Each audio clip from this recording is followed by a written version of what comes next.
Сервис я помню. И сегодня на обзоре у нас сушка для посуды от фирмы Joseph Arena. Серенькая и похожа на Колизей. Только Колизей круглый. Это квадратный. Прямоугольный. Так, это самая первая серия сушек от Joseph. Это по мне самая удачная. Ну вот здесь абсолютно все продумано. Она состоит из одной части, она неразборная и она компактная. Сюда за счет того, что она сделана квадратной, сюда влезает, ну вот, 1, 2, 3, 4, 5, 6, 7, 8, 9, 10. Ну, 15-16 тарелок сюда влезет точно.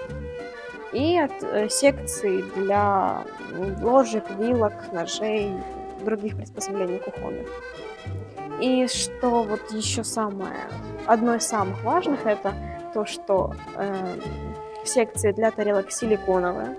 То есть сюда влезут не только плоские тарелки, но еще и супники и другие объемные.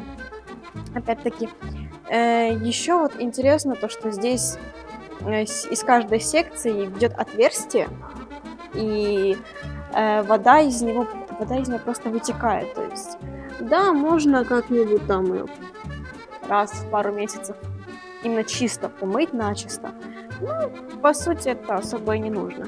Еще, если обратить внимание сзади, она сделана под наклоном.